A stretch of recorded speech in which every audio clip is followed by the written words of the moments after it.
Hello friends, rotational dynamics या chapter मध्ये दोन बॉडीज, एक रिंग आणि सेकंड डिस्क यांचे मोमेंट ऑफ इनर्शियाचे फॉर्म्युले आपण डिराइव्ह केले. रिंग साठी तो फॉर्म्युला होता I mr² आणि तोच डिस्क साठी फॉर्म्युला होता I ½ mr².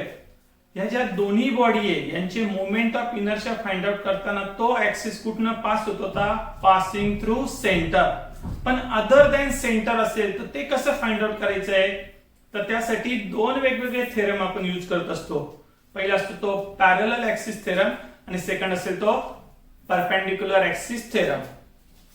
या केस मध्ये ही रिंग आहे, ही रिंग आणि हा जर सेंटर कन्सिडर केला त्यातून पास होणारा हा ऍक्सिस, इथला मोमेंट ऑफ इनर्शिया माहिती आपल्याला ते असणार आहे mr². पण तेच जर आपल्याला या रिंगला हा टँजंट आहे आणि हा सेंटर मधून पास होणारा ऍक्सिस आहे. टँजंट इथलं जर moment of inertia find out करायचं असेल तर आपण यूज करणार पॅरलल ऍक्सिस थेरम. पण तीच रिंग आणि त्या रिंगच्या डायमीटर मधून पास होणारा हा काय असणार आहे? ऍक्सिस. डायमीटर मधून पास होतोय, तिथलं जर moment of inertia find out करायचं असेल तर सेंटर मधून पास होणारा जो ऍक्सिस आहे त्याचा मोमेंट ऑफ इनर्शिया माहिती आहे.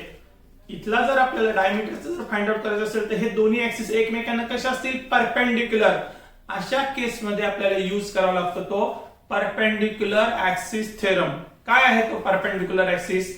आज स्टडी करू आपण. आजचा टॉपिक आहे आपला थेरम ऑफ परपेंडिक्युलर ऍक्सिस आणि त्यासाठी कन्सिडर करणार आपण एक lamina. Lamina means 2 dimensional body. त्या लॅमिना मध्ये काय काय येऊ शकतं? येऊ शकते रिंग, त्यामध्ये येऊ शकतं disc, plane surface, lip. 2 dimension कुठलीही बॉडी आपण ऍज अ लॅमिनर बॉडी म्हणून कन्सिडर करू शकतो. ही ती लॅमिनर बॉडी. आणि अशा लॅमिनर बॉडी मध्ये हा एक पॉइंट O आणि त्याचे असणारे 2 म्युच्युअली परपेंडिक्युलर ऍक्सिस. एक आहे तो एक्स ऍक्सिस आणि सेकंड कोणता? हा वाय ऍक्सिस. दोघं ऍक्सिस कसे? Mutually perpendicular. ती बॉडी जर अबाउट एक्स ऍक्सिस रोटेट होत असेल तर त्याचा मोमेंट ऑफ इनर्शिया रिप्रेझेंट केलं तर Ix. अबाउट जर वाय ऍक्सिस रोटेट होत असेल तर ते रिप्रेझेंट होईल Iy. पण एक्स पण नाही आणि वाय पण नाही, अशी ह्या लॅमिनाला एक परपेंडिक्युलर ऍक्सिस आपण काय करणार आहोत? ड्रॉ करणार आहोत. कन्स्ट्रक्शन केलं आहे third axis which is perpendicular to the lamina.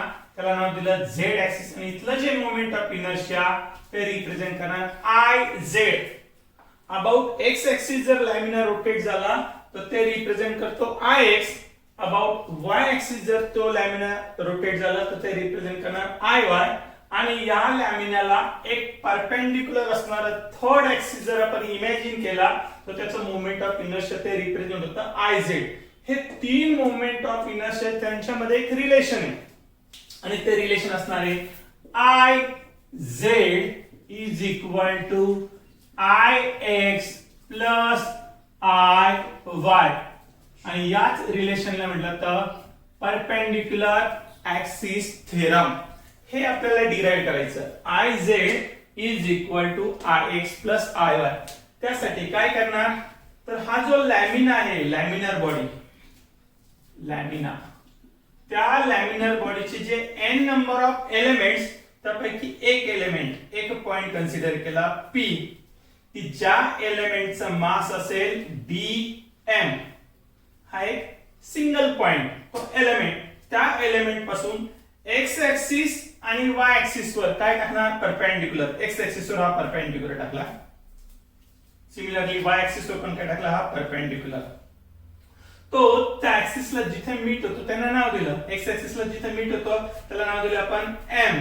Y ऍक्सिसला जिथे मीट होतो त्याला नाव दिलंय n. आणि एक लाईन जॉईन केली आपण. काय जॉईन केलं? OP.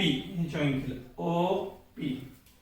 आता हे जे डिस्टन्सेस आहे, distance of that element from x axis, x पासून असणारं जे डिस्टन्स आहे ते असेल y आणि y ऍक्सिस पासून असणारा डिस्टन्स किती असेल? x हे डिस्टन्सेस रिप्रेझेंट केले. OP is equal to Z. हे तिघे कसे perpendicular perpendicular perpendicular. So x, y and z, these three are the axes which is passing through common point O. So they are known as concurrent axis. यांना concurrent axis म्हणतात. X, IY and IZ. आता moment of inertia जर find out करायचं असेल तर त्याचा formula सांगितला. I is equal to integral of r square into dm.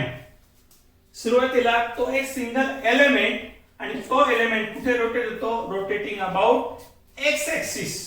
ते इक्वेशन म्हणतो moment of inertia of element.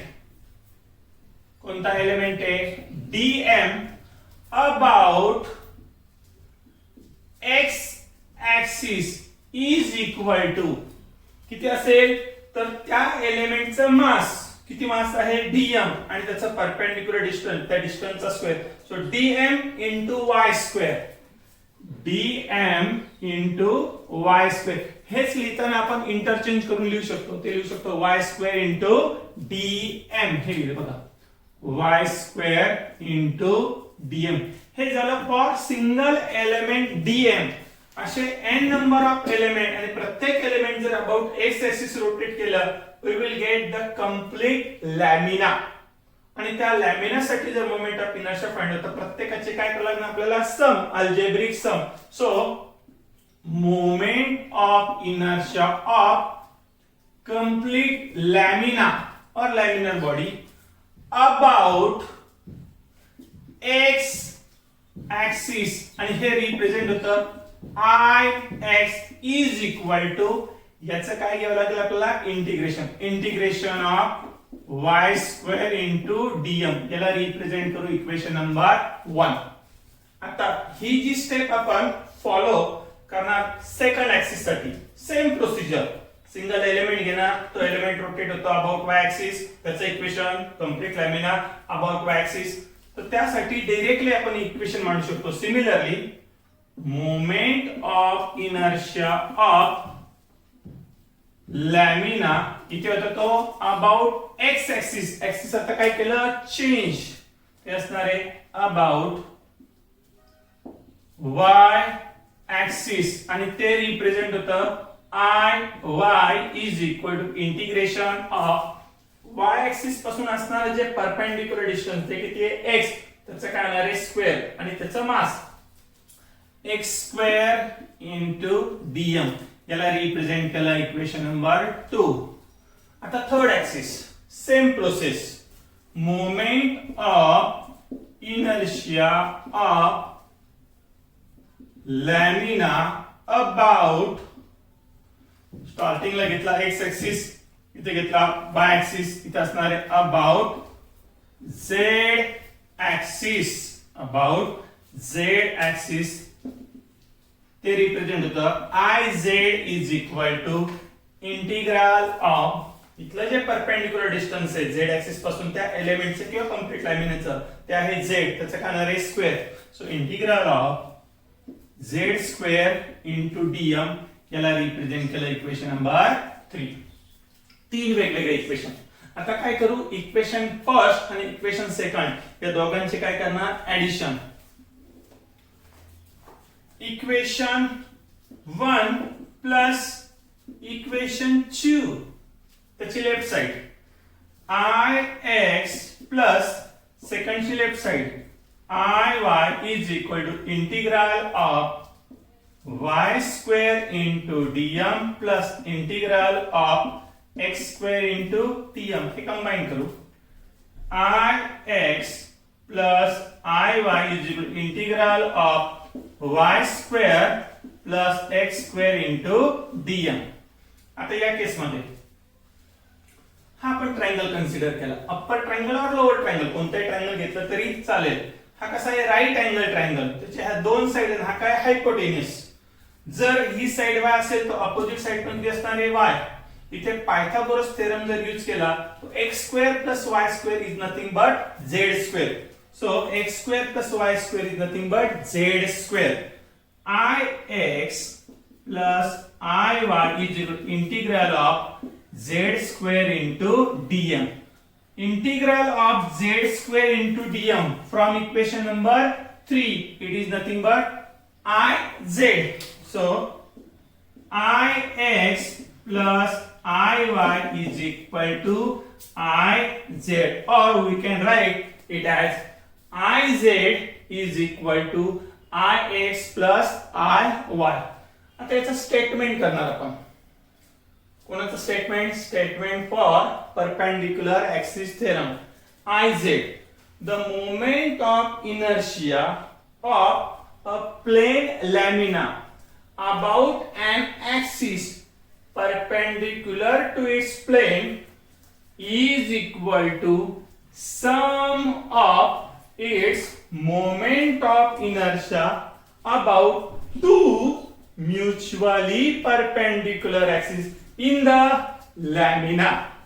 हे होतं परपेंडिक्युलर ऍक्सिस थेरम. थँक्यू.